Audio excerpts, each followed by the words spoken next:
So, a couple of days ago, we took a look at Fargo Soul mod for Terraria Tmod Loader 1.4, which introduces Eternity Mode, a mode that is way harder than Master Mode and remixes a bunch of old bosses, but then also apparently adds some new ones. You lot wanted to see a part 2? So hey, here we are. The world has changed a little bit since the last video. For example, we're now using Magic Storage mod, and we're also using ambient torches. Torches are a little bit dimmer, but they flicker now, and I actually think they look very nice. I've also built a couple new houses. I did the goblin army, technically in the last video, but I just cut it out for time.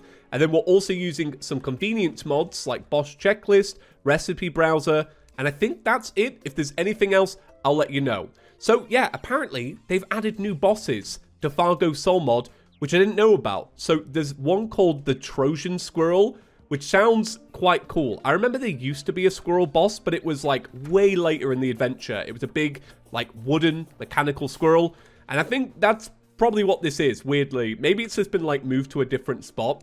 So to spawn this in, you need the squirrel coat of arms, and to get that, you need 20 wood and any squirrel. Well, did you know? I came prepared, all right? I got a red squirrel. That's right, I looked it up in advance. I'm sorry. Craft, thank you very much. Let's give this a go. I'm actually quite excited. So I imagine you spawn it in a forest, but we'll see. I'm going to do it here since there's a little bit of like open area. All right, let's see. Oh no, this is the same. Well, here's the thing. It is the same, but it's not. So there was a crazy squirrel boss that was, I think it was like after Moonlord maybe, and it looked like this. But obviously it wasn't this, because this is awful. You know what I mean? Like, this makes sense for a starting boss. Oh god, it still does some of the same attacks. Like, I remember these top hat squirrels. Weirdly, you'd think that squirrel NPC would spawn after this. Maybe we bugged the game a little bit. Whoa! Watch out, mate. So obviously this is going to be an easier win for us. But I remember the snowballs as well. It was like this, but everything was more intense and more deadly. Just imagine it in your mind, alright? So if you break the helmet, what happens then? Do you destroy the boss? No, you literally just remove its head. Oh, I like that. That's cool. I think out of all the attacks, my favorite is the little stampede. And I also really like that grappling hook one. So this is cool. Does it do the rest of the attacks, or now it's just legs? It's just leg day, and it's just leg attacks? I think it actually is. Oh my god, we almost died during that. Is that an NPC, or it's called Acorn? Yeah, okay, it is the NPC. Interesting. So we got the lumberjacks, which is a melee weapon. Very cool. Also got a box of gizmos, works in the inventory, grants auto fire on all weapons, but slightly reduces the speed of the items. That's an interesting trade-off, really. I feel like a lot of people would take that. We also got the mounted acorn gun, which uses acorns as ammo. Pretty cool. Pretty cool. I like it. And they also have a relic. Oh, that's sick. Real quick, if you're enjoying the video so far, why not hit the subscribe button? So if we're going to play this mod properly, one thing we do need to keep an eye on is enchantments, because there is an enchantment for absolutely everything, and usually they're worth the grind. For example, there's a bee enchantment, which is all of the bee armor and some bee weapons. There's a wizard enchantment. This one actually seems pretty cool. You get 150% increased weapon size, but you do get reduced melee speed.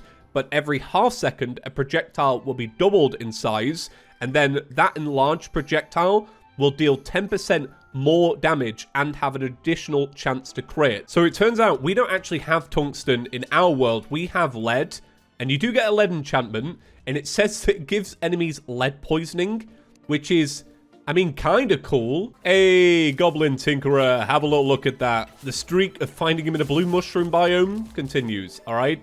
Goblin Man, I know this is expensive, but sell me these, please, all right? I know it could be cheaper. This always, like, breaks my heart a little bit, knowing that we have, like, NPC happiness now, which is a mechanic I quite like, but, you know, for my bottom line, it hurts, Goblin. Right, so Spectre Boots, awesome. A little bit more mobility. I feel like we should probably combine these two. To be fair, actually, I might have the stuff for lead. All we need is 100 black paint and 100 grey paint.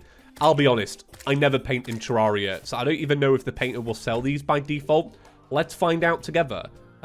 Black Oh, and also grey. All right, well, that's not too bad then. So I do have a little bit of a working theory based on some of the eaters that we've seen. So the eaters will actually fire like a green firebolt, like a cursed flame at you. Like, have a little look.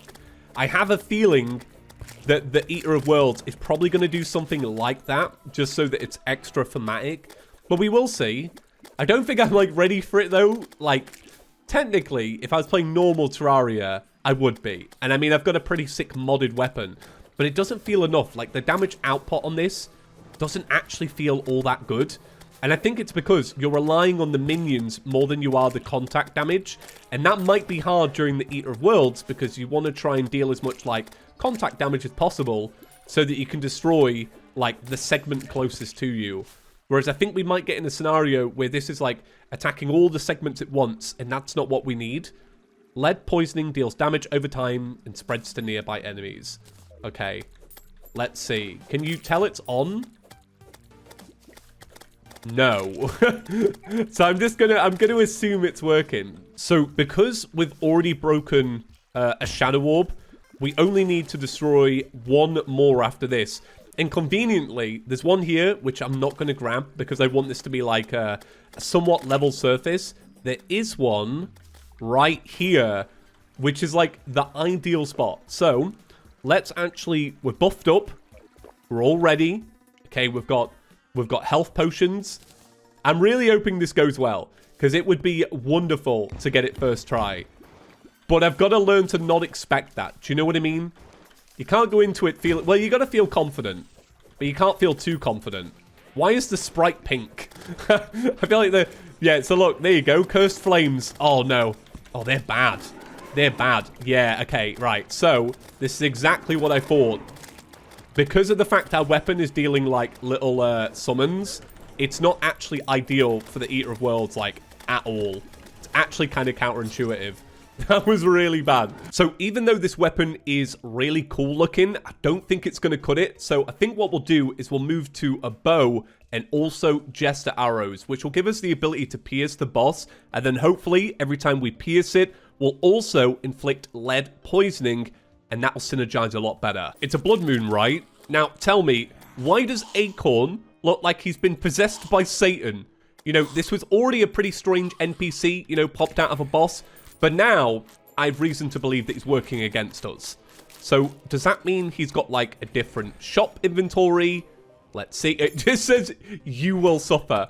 Do you know what? That's, like, actually completely irrelevant to the Blood Moon. It just means eternity mode as a whole. Also, this Blood Moon is really brutal. I quite like these dripplers, because occasionally, when you kill them, they just burst into a bunch of different eyes. Wait for it. There you go. That's pretty good, right? Right, so this time, before we do the fight, I'm actually going to extend the arena a little bit so that we actually stand a chance of being able to turn around. Because I think that's going to be our biggest obstacle, is the fact that it's got so many cursed flames, we're going to need to actually, like, properly move about this arena. Okay, we just got to remember that it's not standard Terraria. And I need to actually move around more than I normally would. Because I think I'm just going to fall victim to that. Alright, so it collects a bunch of... No, I think I've already butchered this. I've just got to... Yeah, I got to get better at this one. So it collects a bunch of fireballs. And they group together. And then you have to kind of not stand in the same line. I can tell where I'm already going wrong. Hey, look at that. We got a black currant. Yes, this is what I was wanting. I had a little look on Recipe Browser, and I found an enchantment for ebonwood armor. But to make it, you needed a black currant. So that was good, because they're kind of rare. So I'm going to go quickly make that now. And apparently, it gives you the aura of Shadow Flame, which sounds like it could be good. I do not know, but I'm down to try out, to be honest. Right, so this is it. You have the aura of Shadow Flame. Let's check it out. I'm hoping it's good. Ooh, okay. That's kind of interesting. So it gives you a ring around you, and then whatever's in the ring gets inflicted with the Shadow Flame, which would, I think, be good for the Eater of Worlds, because obviously it's got a lot of parts to it, and if you can get a lot of the parts into the bubble, I think you might have a good time. So I'm being pretty silent for this fight, but it's going all right, because all I'm doing is really thinking about where those cursed flames are going to spawn. And it really is actually helping me out quite a lot. Although, It tends to go well until I start getting trapped by the boss. But if I can stay in this, like, main area, I'm going to be alright. But yeah, all I'm doing is just keeping my eyes on the cursed flames, not thinking about much that's around me. So it's interesting, the fight actually does break up into segments. I didn't know if that was going to be the case, because it's taken me this many attempts to even break it up a little bit. But yeah, you can definitely tell the key is just really think about the cursed flames. It also doesn't seem like it's giving me a lot of hearts as it's being, like, chopped up. Which isn't, yeah, not ideal. Because I was really hoping we could harvest the hearts and just replenish everything. So this fight is going very well. And I want the record to be straight here. This has taken me about 4 hours. I'm going to make today's video nice and jump cutty. I'm going to make it look effortless. But yeah, this has been a long time coming if we win this fight. But I feel like it's going well because I've got a nice rhythm. Messed it up a little bit there. But you've just got so much to avoid. You've got to make sure you're avoiding the cursed flames. Now we've got lots of eaters running about. Okay. I think I might actually do it. Oh no, we've run out of jester arrows. Okay, this is a little bit problematic. This is not what I wanted. So I think what's happening here is... I can't remember the name of them. But the corrupt arrows have kicked in. The ones that pierce, I think. Oh, I think we might actually do it. I'm not very good on health, though, so I've just got to be careful. Okay. Oh, I might have butchered my movement a little bit there. No, we're still about. So the good thing about this Eye of Cthulhu weapon is that if it lands, we get lots of minions. So if it lands, we could have a good time. But the only problem is because we're actually trying to actively stay away from the boss, and it doesn't have, like, a super fast range, it's not perfect. But this is it. We've done it. Oh my god. That took way too long. Literally hours between running around, grabbing the potions, making sure we had the moolah, grabbing the fallen stars because we can't buy them yet, extending the arena about 5 times. I gotta say I'm proud of myself. Did we get the weapon though? I don't think we did, but that's alright. I'm still gonna be grinding for it. I can't give up on the grind now. So what did we get then? We got a quick darkened heart. Grants immunity to rotting, a 10% increased movement speed, and increased turnaround traction. You spawn mini-eaters that seek out enemies every few attacks. Okay, so I think the first thing I'm going to do is replace the lead enchantment, because I don't feel like the lead enchantment was doing all that much for us. We also got some corrupt crates. We got a treasure bag as well. That was really cool. That was actually really sick. And the good thing is, because we now have the shadow scales, we can move up to shadow armor, and then we can keep moving up and hopefully make the shadow enchantment, which is even better than what we've got going on. Right, so let's give the shadow enchantment a try. You know, I kind of want to experience it all now. So I guess I will swap out the lens for now, even though the lens is a real banger of an item.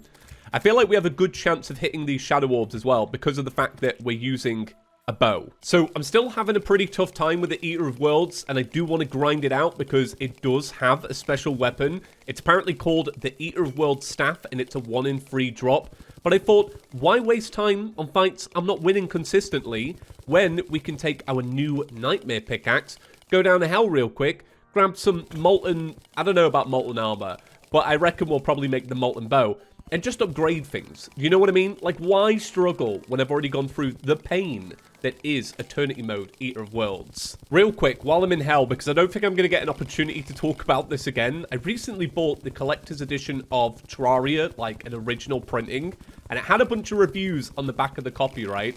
And one of the reviews was like, I don't know if there is a bottom of the world in Terraria because the surface is just so fun. You didn't play Terraria. There's very clearly a bottom of the world, and I love that. That review made it to the back of the collector's edition. Like, what? Like, everyone knows there's a bottom of the world. Look, reviewer, come on. It's that hard, all right? I'm mad about a review from 11 years ago, but I'm fuming about it. So I think we'll start off then with a molten bow. I think that's clearly better than the demon bow that we have. And then I'm also going to make... I'm going to make an imp staff because I feel like the fiery flames that ascend down might be pretty good. Also, no, we don't have enough. Oh, no, wait. No, maybe we do. I'm going to make molten armor. I think molten is 50 pieces, if I remember right. Oh, look at that. I don't know what it was, but we had enough anyway. So, yeah, we're going to go molten armor because it gives us better defense. We got our new bow. We got our imp staff. Yeah, we're definitely going to be winning these rematches now. Oh, my God. All right. We got it.